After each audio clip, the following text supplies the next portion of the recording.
Hello everyone, it's me, Matt, your local friendly gamer. As promised, even though a little later than expected, I am going to talk about my personal retrospective on the Sonic movie trilogy. You know, since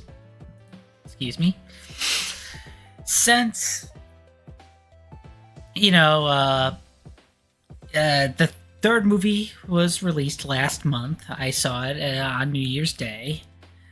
And since I never really got a chance to talk about the first two movies, I figured I just take care of all three titles in one discussion stream.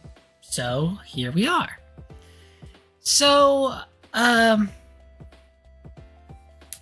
quick little side note. After this, I am going to be returning to, my Pokemon Violet playthrough.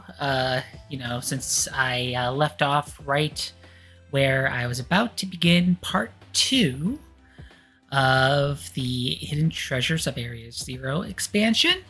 But I am hoping between now and early April to have a discussion stream regarding the reveal for the Switch 2. And I'm actually hoping to have people come on as guests. At least one of them. My best friend Phil. But I am hoping to have a couple more others as well, if at all possible. So, date is yet to be determined on that. And of course, once we get, a time set for, the Switch 2 Direct, I'm planning to do a live reaction video if there is any sort of direct or, in between then.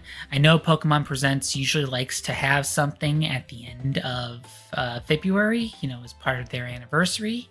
So, I might talk about that as well. But yeah, there's definitely going to be a pre-direct discussion and a post-direct discussion, hopefully alongside with the reaction. But all that's to be determined. So let's focus on tonight's topic, which is the Sonic movie trilogy. Now, prior to, the Sonic movie,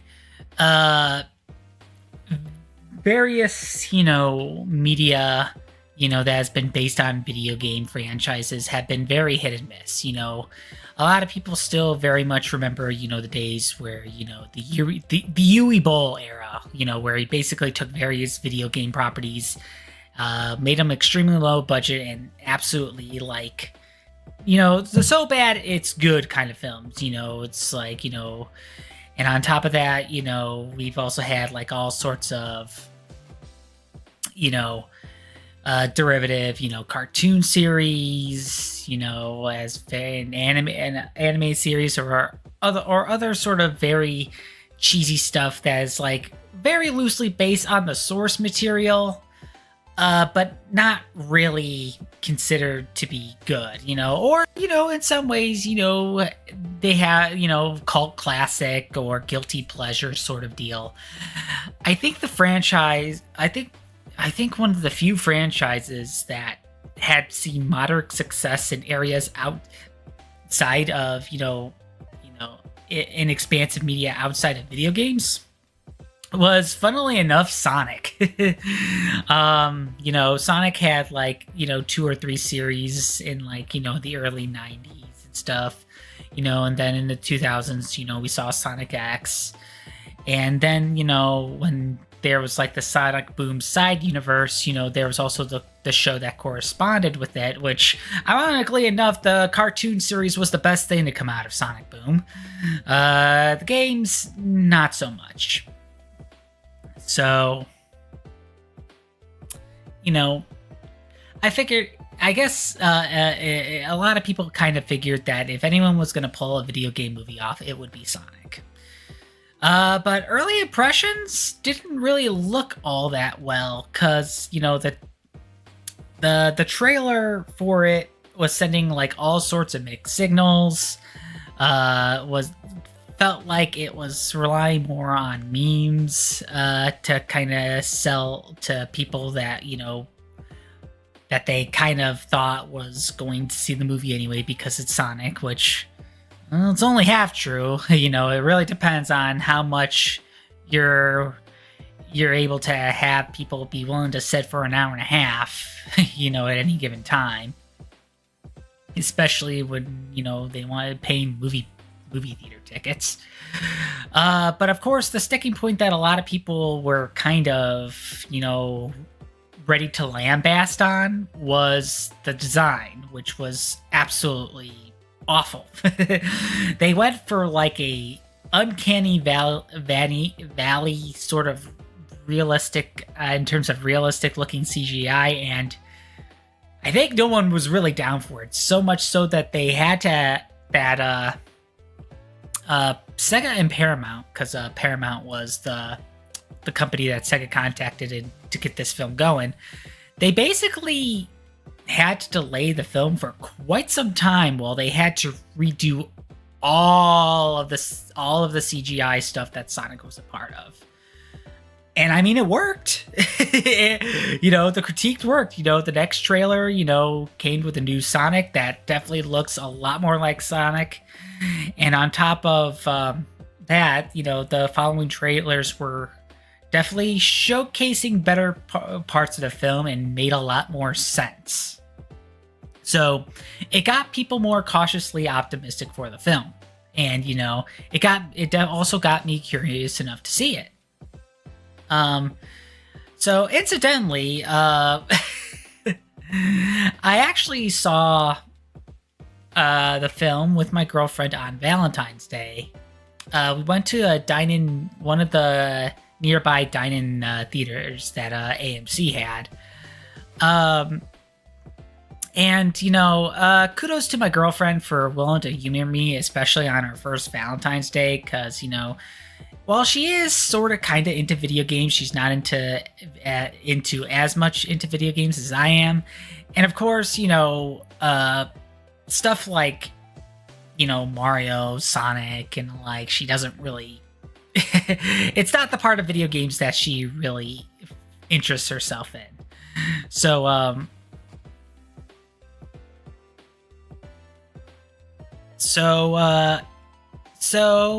I was pretty satisfied with the first movie. Of course, as far as the first movie goes, it definitely catered a lot to Sonic fans.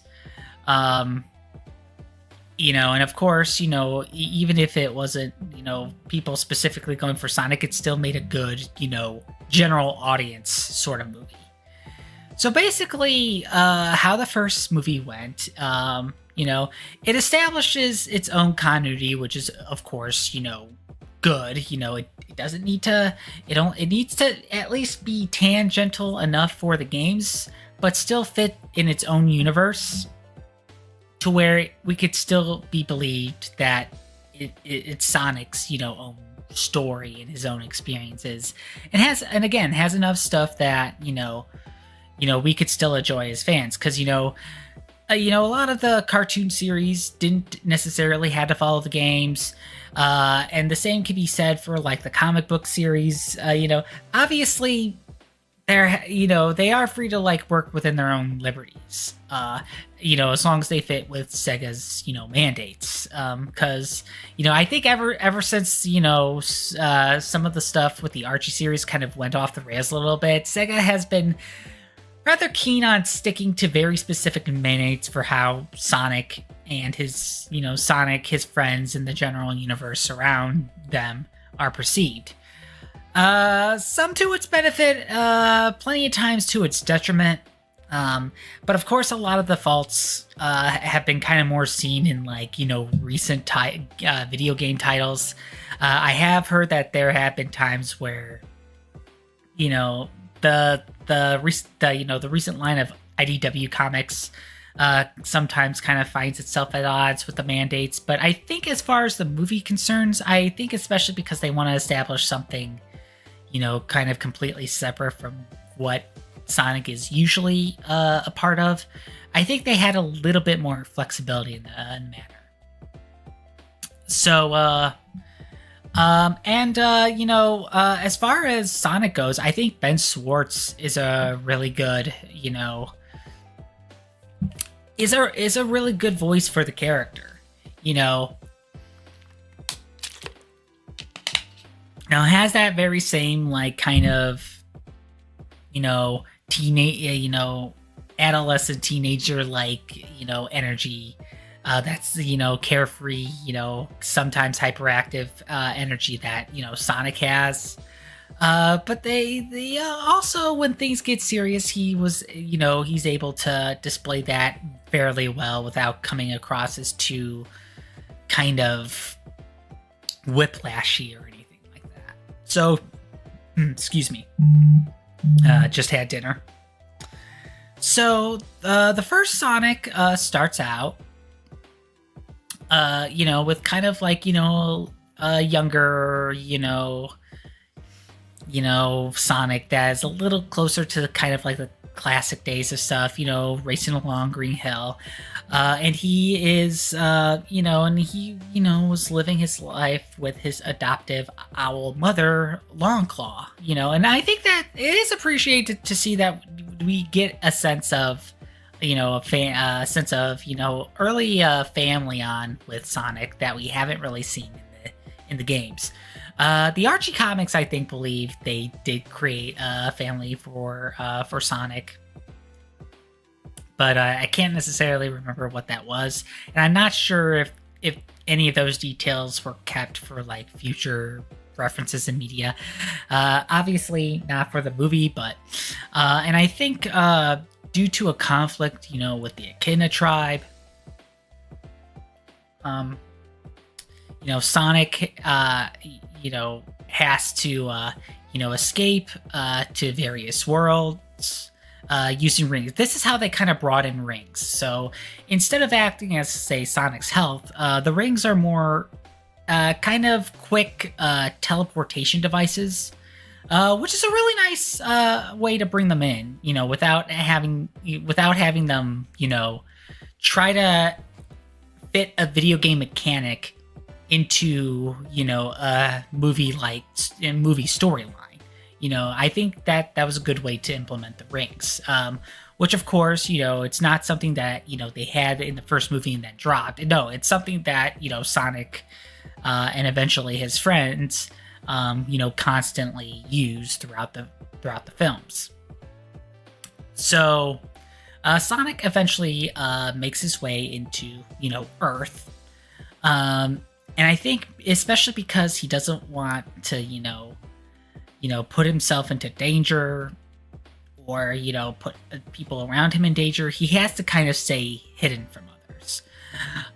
So he kind of like lives in his own little grotto near a town that that coincidentally is named Green Hills out in Montana. And among his various activities that he likes to do by himself, because he has to be by himself, he always finds himself intrigued by the people who live in Green Hills. Two people in particular, are Tom and Maddie. I think it's Wachowski. And part of me almost wanted to say Wazowski, but no, though that's Mike from Monsters Inc.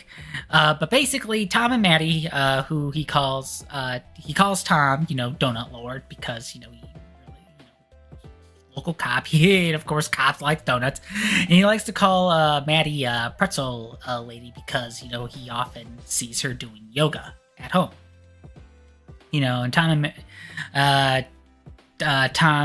being played by James Marsden, and Maddie being played by Tika Sumpter. I hope I got their names right.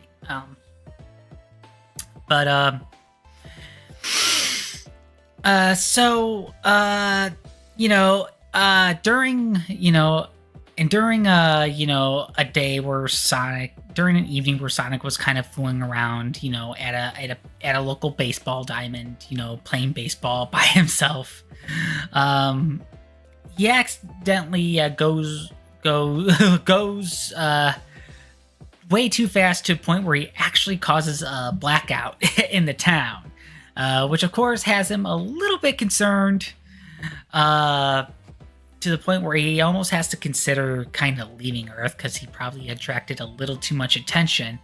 And of course, one of the areas that he was considering going to next was a planet that had nothing but mushrooms. And of course, given that he wasn't exactly too thrilled with it, a lot of people see that as a nice little cheeky reference to the rivalry that Sonic and Mario had, back in the days during the console wars. But as he was about to leave, I think that's where he was spotted by Tom. And then from there on, they kind of go on a pretty little neat, buddy cop adventure sort of deal, to where they kind of have to where they kind of actually get to know each other, while at the same time being on the run, from actual military forces, because of course, when there's a sudden surge of power that causes a blackout, of course a government agency has to get involved. So and I think this is also where this is how Dr. Robotnik was being introduced, which is being played by Jim Carrey. I think a lot of people were willing to go to see the film anyway, just because Jim Carrey is in it. And of course, given how humorous Jim Carrey is, there are plenty of times where he just steals the show. In this continuity, not only was Dr. Robotnik being part of a government agency, and he has a lot of egg, and he controls his egg-like drones via kind of these nano transmitters and his hands and stuff. But instead of stuffing the little animals into robots, he is specifically fascinated with Sonic and the power that comes from the lightning-like power that comes from his quills.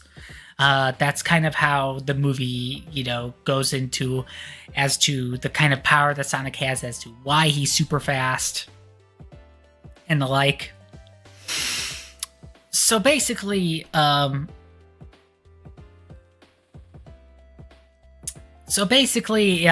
for a good chunk of the film, it's basically Tom and Sonic kind of on the run, from various government forces being led by Robotnik and his henchman, Agent Stone, who, basically kind of starts developing this weird one-sided friendship sort of deal. It's actually pretty humorous. Other stuff was introduced, such as, I think, it was initially Tom's goal to, be part of the police force in San Francisco, which I think, he was accepted. But I think that the part, the thing that also kind of gets into a little bit of conflict is because since Tom and Sonic eventually end up being wanted so that, the military can capture Sonic, it also kind of gets in the way with how Tom wanted to live out his aspirations for being part of, the San Francisco police force. Which of course, in a crucial moment, definitely gets Sonic upset because, especially because, he kind of fell in love with his idea of Tom and, Maddie and everyone in Green Hills, to the point where it kind of shatters his illusion a little bit. And of course, because he also got to know, Tom a little bit on a personal level, it kind of doubles as a sense of personal betrayal of sorts. But then in short order, they reconcile, especially with a few awkward moments involving, Tom's sister-in-law. Because I think, Maddie had to go over there, until the whole, wanted by the government mess blows over, and then Sonic and, Dr. Robotnik, had their few clashes here and there. The climactic one ended up being back in Green Hills. And then of course was Sonic learning to embrace his power, as opposed to seeing it as a way to to feel like scared, and ostracized, and the whole town of Green Hills coming up behind him, including a couple of quirky side characters like Wade, kind of like I think Tom's local police buddy, who is probably means well, but he's also quite a bit of an idiot. And of course the crazy guy that I knew that Blue Hedgehog was real all along. I totally forgot what his name was, because I think he was only a thing in the first movie, maybe in the second, but they of course I think once they wanted to focus a little bit more on other characters, I think that was dropped a little bit. And then the first movie ends with Sonic, finally finding a home with Tom and Maddie Wachowski as kind of their adoptive son in a way. And he's being welcomed to live with them and stuff. And then in the post-credit scene, because movies love to have their post-credit scenes, and I guess in some ways they were kind of hoping that the movie got a sequel in spite of some of the earlier flack it was getting.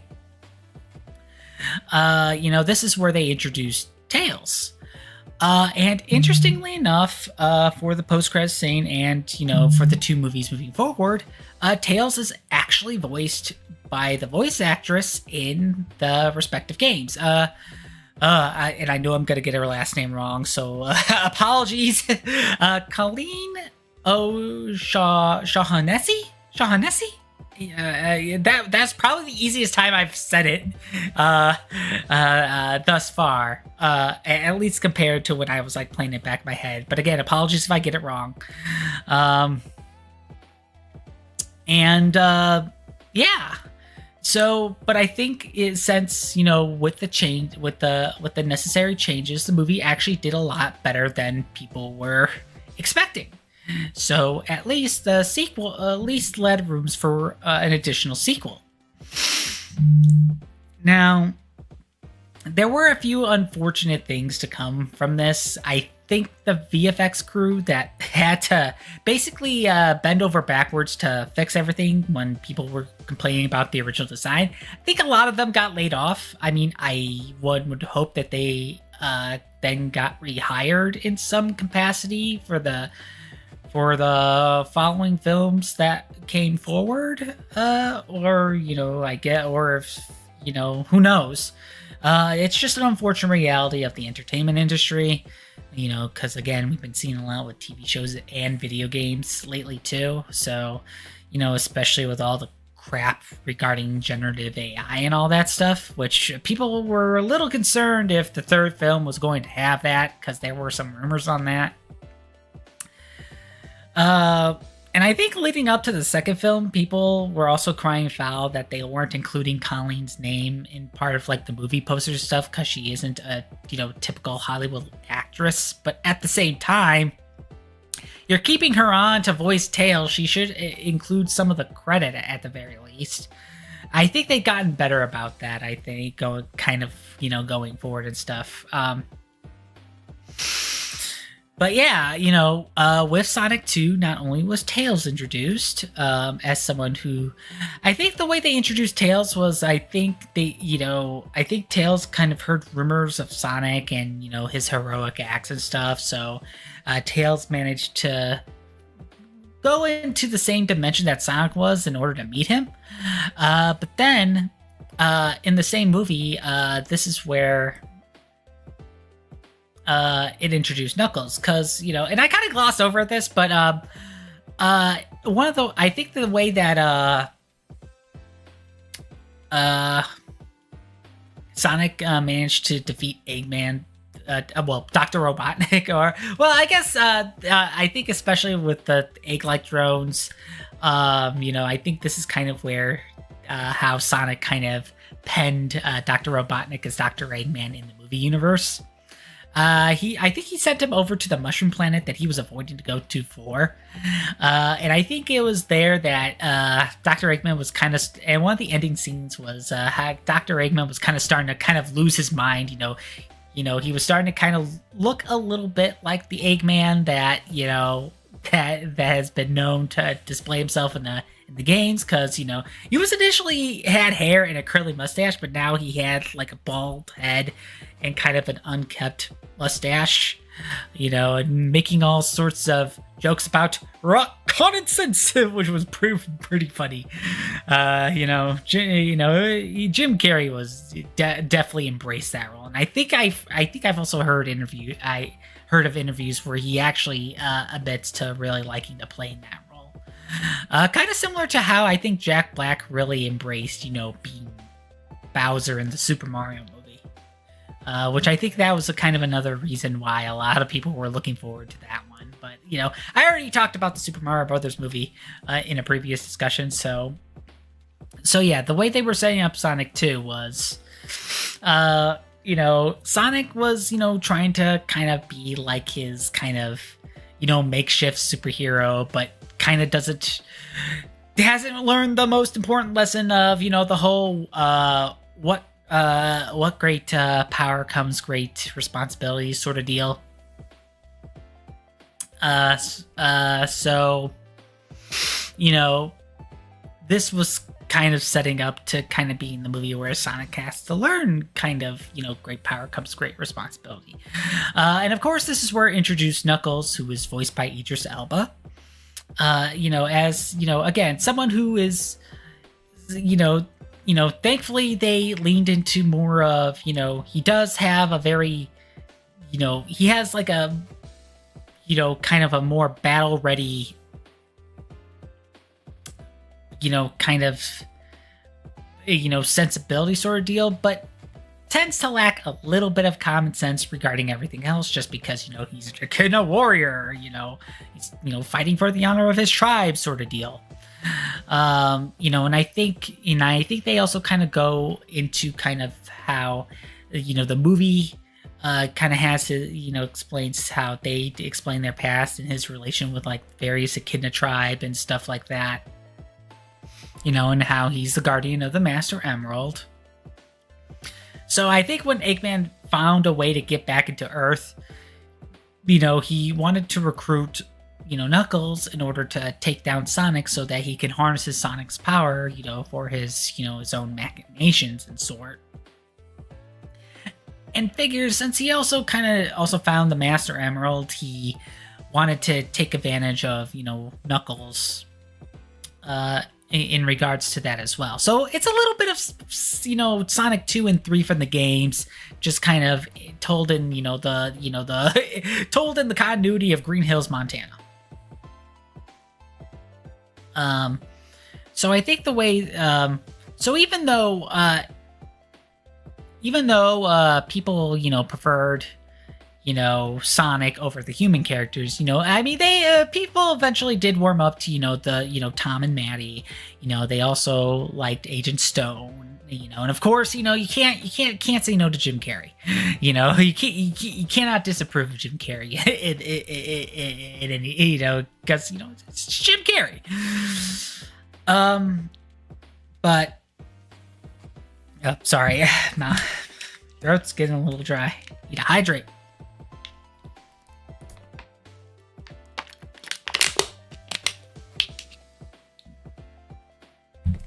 But yeah, so basically, it was kind of a way of Sonic kind of having his rematch against Robotnik. Now with he also has to deal with Knuckles as well, but now he is assisted with Tails. And I also it is given how Tails kind of in a way for as much as how Tails kind of does suddenly show up at least from Sonic's perspective, kind of like in the games, they became, fast friends. They played off of each other's strengths, quickly, especially with Tails' flight and his, technical prowess. They kind of have their own little buddy cop adventure, just with a little higher stakes and, and some additional heartwarming moments. And I mean, the whole thing, as far as like human characters go, it was a little more disjointed than the first film, admittedly, because the first film we kind of had to accept that they are there because this is kind of like this is kind of the world that we want movie Sonic to be in. But in terms of like the second movie, like in like the opening scenes, Sonic uses, one of his, dimension hopping rings, so that, Tom and Maddie can go to Hawaii because, her sister-in-law is... Well, no, not her sister-in-law. Her sister. Rachel is Maddie's sister. I forgot. Is getting married to her fiance, Randall. And, and Sonic was left, look over the house. But of course, then his adventure, I think, kind of, then his house stay gets a little cut short, given the fact that, then, Dr. Eggman, Agent Stone, and Knuckles found him and promptly kind of gave him a pretty quick beating. And for as much as Dr. Eggman wants Sonic's power, Knuckles doesn't necessarily need it because he has his own power, He has his own lightning charge energy that he uses for his fists, and stuff like that. And I think it was Tails who promptly bails him out. I think that's how they met. If I'm remembering things correctly, it has been a couple of years since I've seen Sonic 1 and 2. I probably really should have found a way to rewatch them, just so that I'm a little bit more clear on kind of how events unfold. Obviously, if there was any sort of important details that I missed or kind of misremembering, feel free to mention them, as long as you do so respectfully. But yeah, and then it was, I think it was a case of kind of Sonic and Tails trying to stop whatever Eggman was doing, which I think at this point in time, I think they were kind of like, I think since Dr. Eggman kind of tricked Knuckles into believing that Sonic was after the Master Emerald, and I think somewhere around there, I think Sonic and Tails realized, hey, maybe he's tricking her and is actually using it for his plan. Let's actually see if we could find a way to stop his plan prematurely. And I think, like, during one of the chase sequences, Tails ends up getting hurt.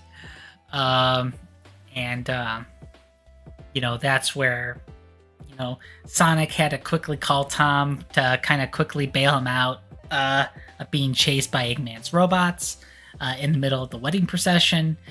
But then right there, Sonic and Tails find themselves into new trouble because, as it so happens, the government agency, this is how they introduce Gun in the movie universe.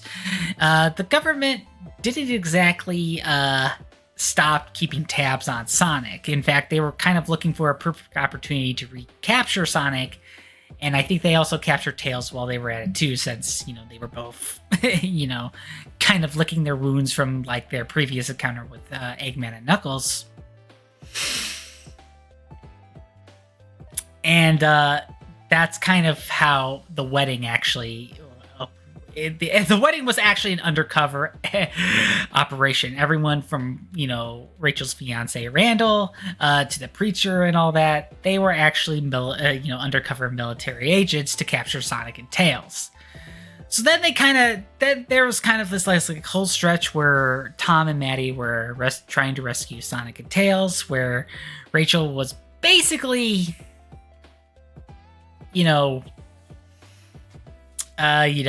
basically taking out her frustrations on Randall because, kept the fact that he was an undercover agent a secret. They actually do end up, I think, getting married by the conclusion of the film because, Randall ended up falling in love with Rachel anyway. But yeah, it was a little bit of a distracting side story. And it was kind of a way to bring back kind of like, the military agency, which they eventually made into Gun.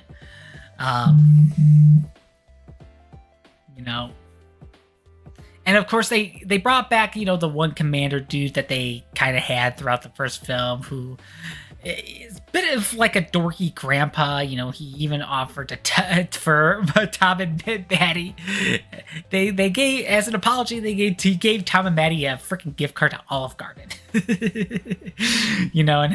that in itself kind of became a meme a little bit. So,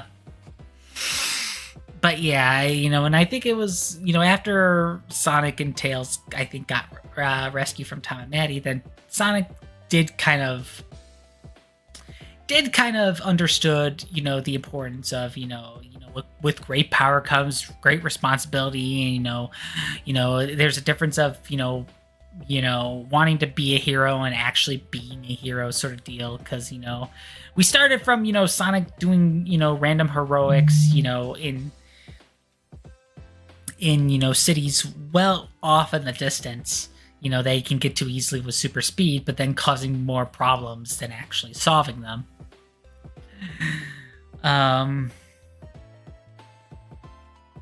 To him realizing, oh wait, people can actually get hurt if I'm not careful.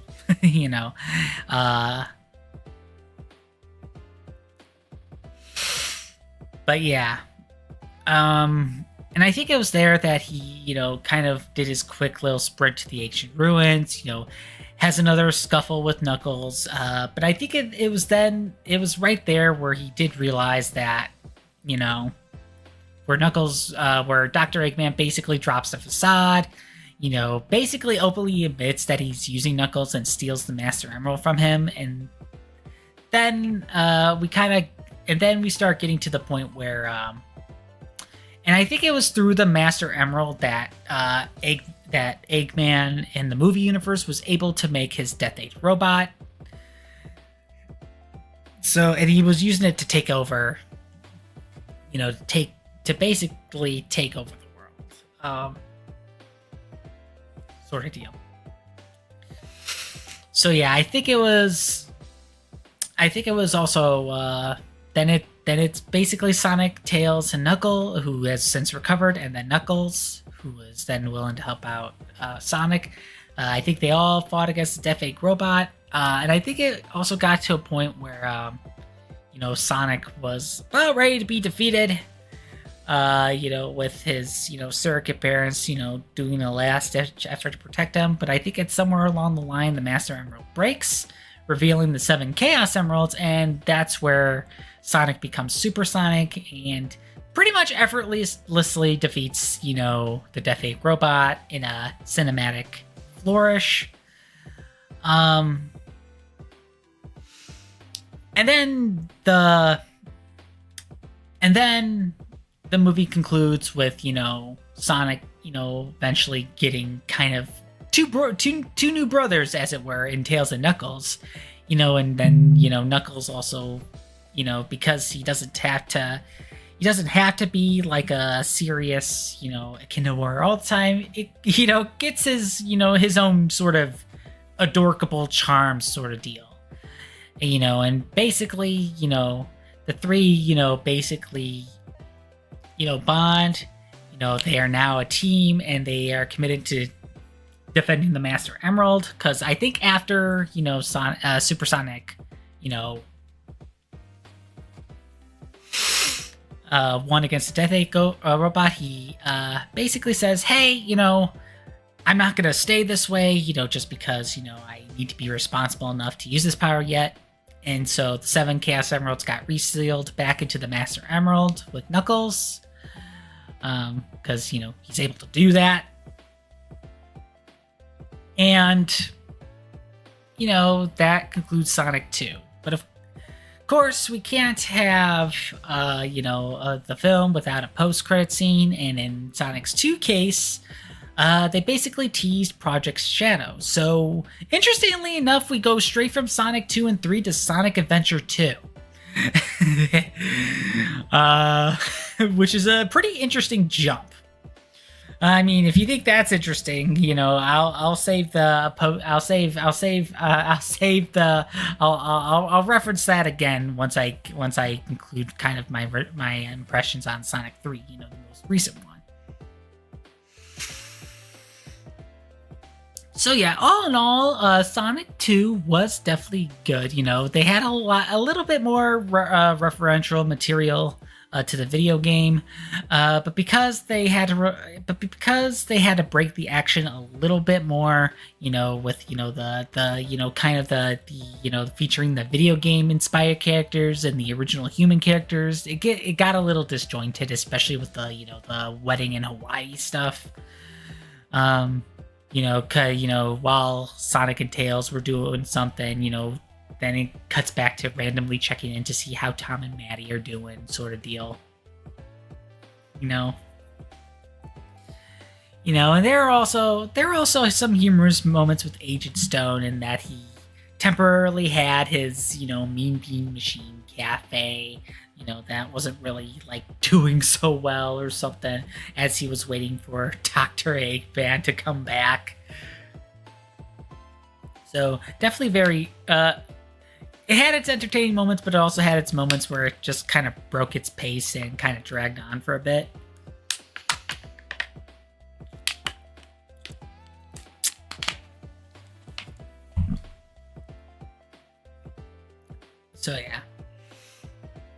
So yeah, as far as the third movie, I did see it on New Year's Day. I did see it by myself because even though my girlfriend was willing to entertain watching the first two movies with me,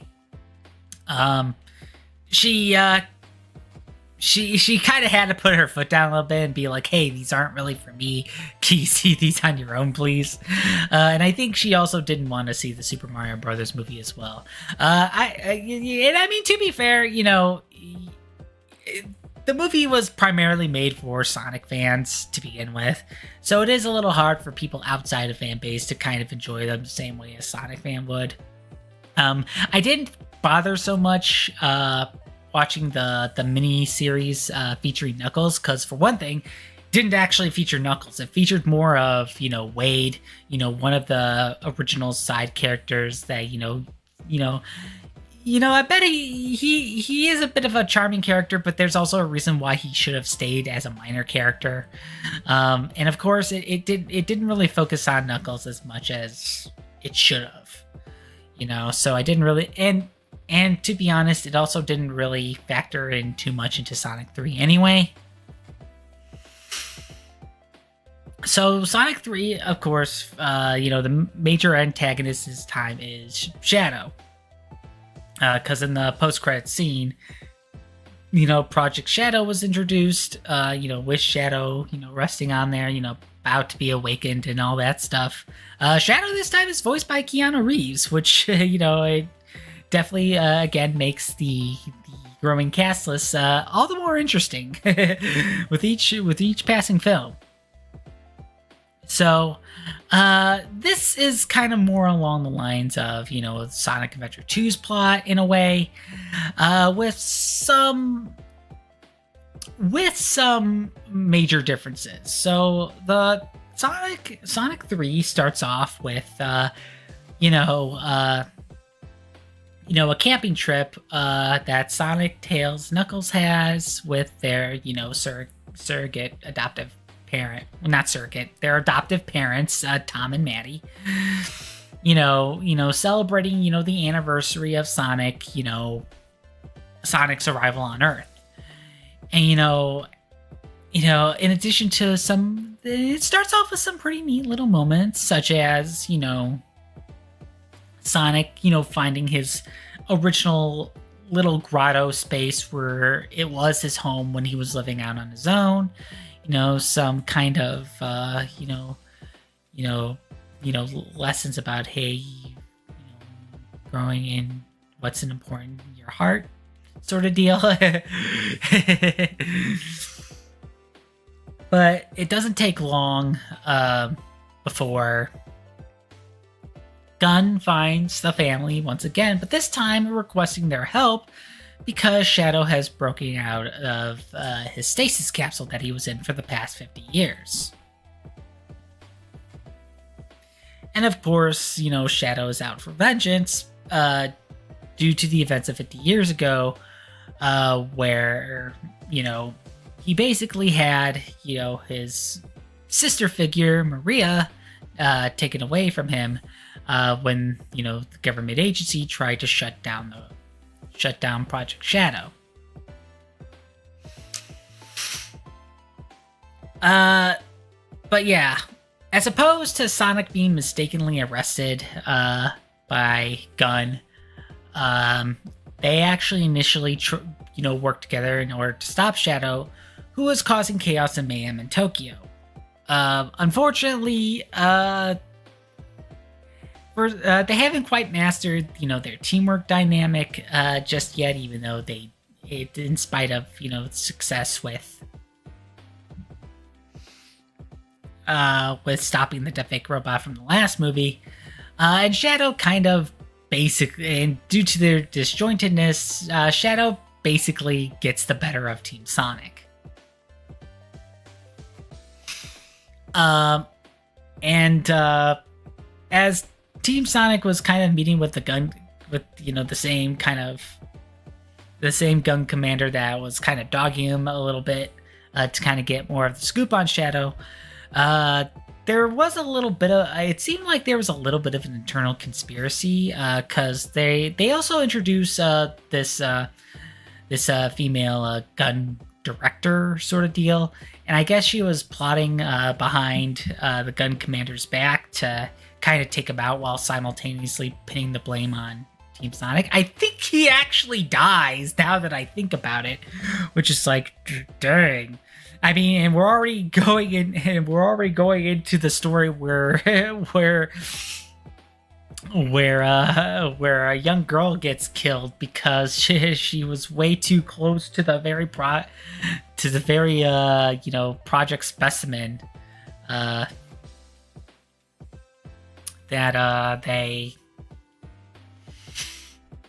they were trying to shut down.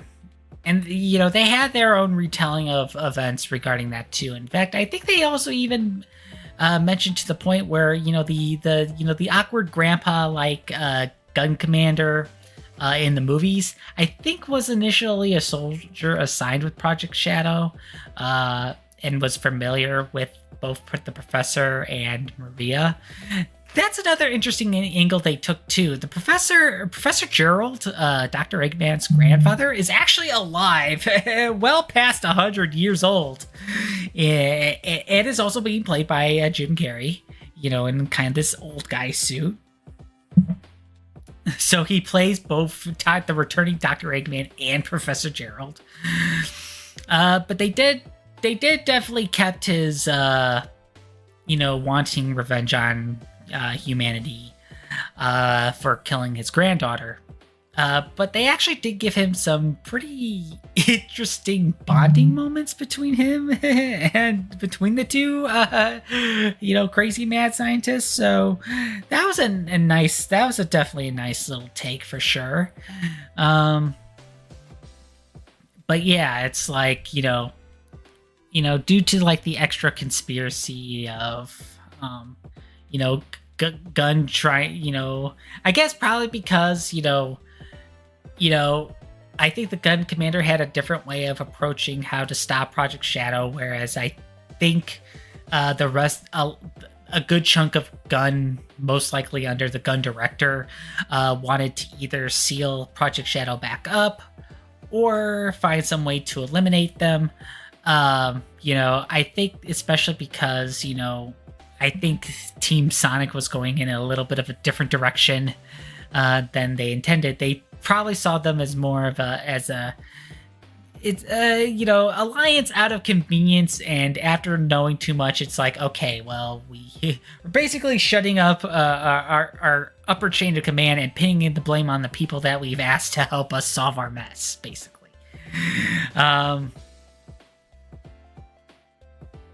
And I mean, I think Sonic also catches early on that it's like, hey, we really can't trust these guys. We need to figure something out here. And I think it was also along this way that they also brought Tom and Maddie back in, because they were kind of running into a few snags here and there. And I think it was also because, they also had a temporary alliance with Dr. Eggman at one point.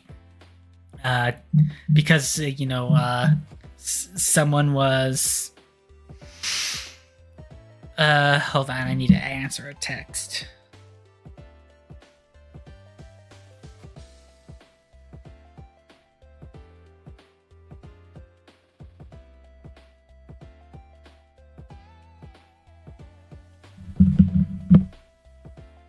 But yeah, Dr. Eggman...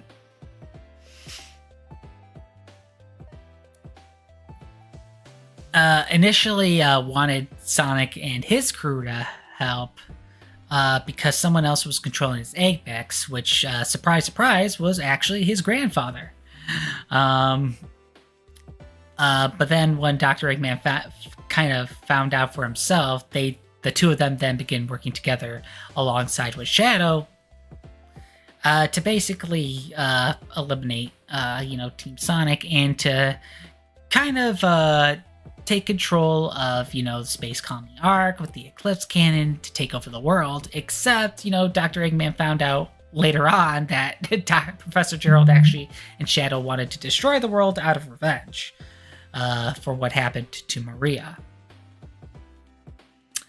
And then there was also this whole big thing where it's like, Tom, Maddie, and Team Sonic were trying to infiltrate Gun's headquarters to kind of, basically beat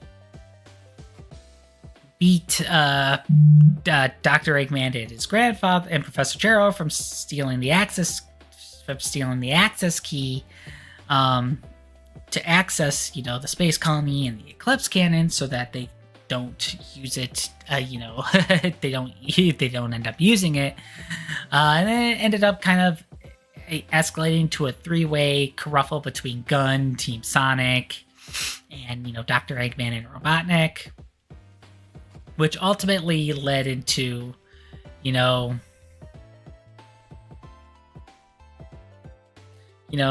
Tom seeing an opportunity to make a break for it after getting the key, and he does so because I think there was this cloaking program that Tom and Maddie were using in order to get in, namely to disguise themselves as Randall and Rachel respectively.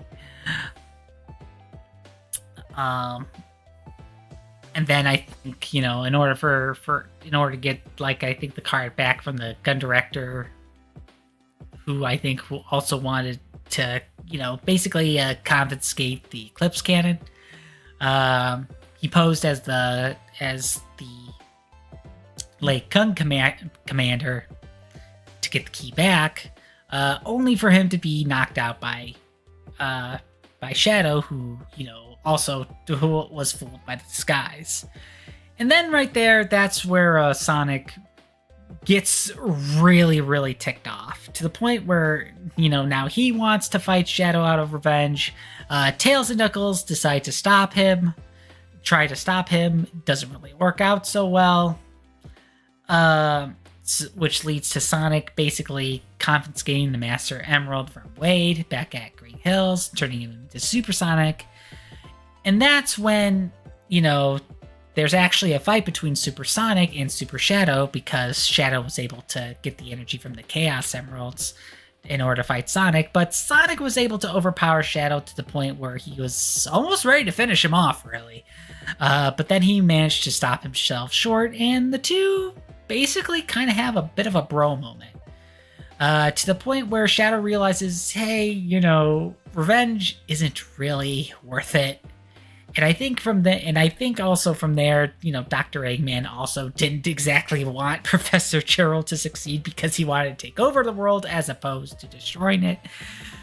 So that led to kind of like, the epic, save the world segment with Supersonic and Super Shadow, stopping, veering the Eclipse cannon away from the Earth, yet, still managing to scrape against the moon. Professor Gerald, basically gets disintegrated into the energy of the Eclipse cannon pretty unceremoniously. Although still in a way kind of is in a way that where it's kind of still a dark humor fitting of the movie, I get, and the tone of the movie. Dr. Eggman, does his part to save the world. And of course, with the Eclipse cannon kind of in the space colony, I think basically having a critical failure and blowing up. So we don't know what happens with him. Dr. Eggman also, throughout the course of Kane, kind of broke off his bromance with Agent Stone, but then rekindled it just as he was about to sacrifice himself. And Sonic managed, and where Sonic and Shadow pretty much basically risked their lives and almost kind of losing them in a way to divert the the Eclipse cannon away from the Earth. Sonic manages to get saved by Tails and Knuckles at the last minute because they popped up in the when things got really dire in order to provide the extra assistance needed to save the world. And then in a post-credit scene, it's revealed that Shadow survived. And then, at the end, Sonic and his family, resume their camping trip, and decide to end things off with a race between the three of them. And then I think in one of the post-credit scenes, Sonic overshoots like his overshoots the finish line, but then all of a sudden runs into an army of Metal Sonics. And when things look a little dicey, he ends up getting saved by Amy Rose of all people. So yeah, we went from basically kind of a unique way of introducing Sonic to basically incorporating elements from 2 and 3 to basically incorporating a good chunk of the story of Sonic Adventure 2. And now we're going back to Sonic CD. So that will definitely be it. That'll definitely make for an interesting fourth movie for sure. I think they avoided having Amy, say anything because I guess they aren't really sure of what sort of character direction they want Amy to go in just yet. And, unfortunately, this is a little bit of a cynical side of me. They probably also don't want the Amy's original voice actress to say one or two lines and then be like, oh shoot, now we're pretty much locking her in for future films. That isn't really so much me as the Hollywood executives, because, with Hollywood being Hollywood, obviously they want, Hollywood names attached to films, which kind of sucks, but it is what it is. Hey, it's doing well enough for both the Sonic movie trilogy and the Super Mario Brothers movie, so it is what it is. So yeah, the third Sonic movie is definitely the best one so far. I think especially because they removed a lot of the distracting elements. They kept the human characters that everybody likes, or most people like, while at the same time focusing a lot of the nice stuff that makes Sonic Sonic. Not just Sonic, but also having pretty good, moments for Sonic, Tails, Knuckles, Shadow, Dr. Eggman, Professor Gerald in this movie.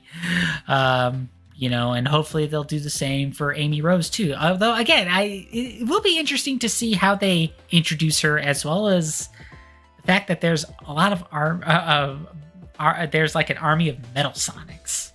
So who knows, but That's, and we already got a estimated release date sometime in March 2027 for Sonic 4. So they're really pumping these out. So I hope Sonic 4 is good.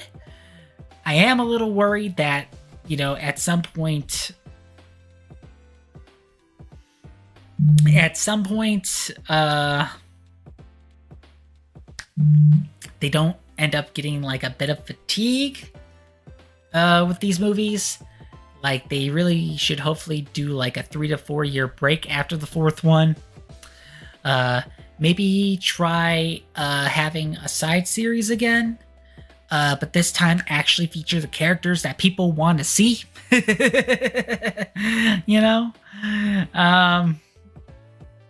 That sort of thing. But overall, I do really like the Sonic movie trilogy. It definitely helped usher in a better era of video game property inspired content, because I know Sonic movie trilogy did really well, Mario movie did really well. Not too confident about the Minecraft movie. I think most people aren't either. And again, they all can't be winners, because I know the Halo series was kind of I think people were okay with the Cuphead show. I think it was nothing spectacular. The Castlevania series on Netflix is doing it's remarkably well. The live action Detective Pikachu movie was really good. Although I think that came before the Sonic movie. That was another property that has always done well outside of the video games too, is Pokemon. Probably largely because of the anime series. But there was, but yeah, I mean, all I can say is that, hopefully they, with future movies and related cinematic live action content, it's just something that they just keep refining, but just don't over exhaust the property. Cause, I hate to come back here and be like, we're at like Sonic 4 or Sonic 5 or Sonic 6, and it's like they're kind of spinning their wheels a little bit, trying to come up with something and not really sticking, which, I mean, there have been plenty of times where the games have done that too, but, it's like, since we haven't gotten there in the movies, hopefully we don't get there soon. Just keep things moving for the right reasons, But yeah, yeah, I think, but I think as far as the movie movies are concerned, we're looking pretty good. Again, really the only part where people are kind of on is that 6-episode miniseries in between 2 and 3 that were just like, it's called Knuckles. Where the heck was Knuckles? But aside from that, I do hope to see more from the Sonic movie franchise going forward, just as much as I like to see from the games coming forward, And I mean, Sonic Frontiers did leave us in a pretty promising spot games-wise. Superstars, not as much, but it does show that 2D Sonic does have a future outside of Mania, and that 2.5D Sonic can also work pretty well too, as long as they iron out the kinks in case of both games. But yeah, so once again, next couple of streams I hope to do is continuing on my Pokemon Violet playthrough, specifically with the expansion content. Start off part 2. I am planning on having a Switch 2 discussion at some point before the Direct in April. Hopefully with some guests. But the specifics on that is going to be determined. But all in all, I appreciate all of you tuning in. Hopefully my rambling on Sonic movies has been entertaining, and I hopefully a lot of people are staying warm this evening. A lot of areas are getting snow. With all that said, that is all for now. I hope you all have yourselves a wonderful evening, and take care.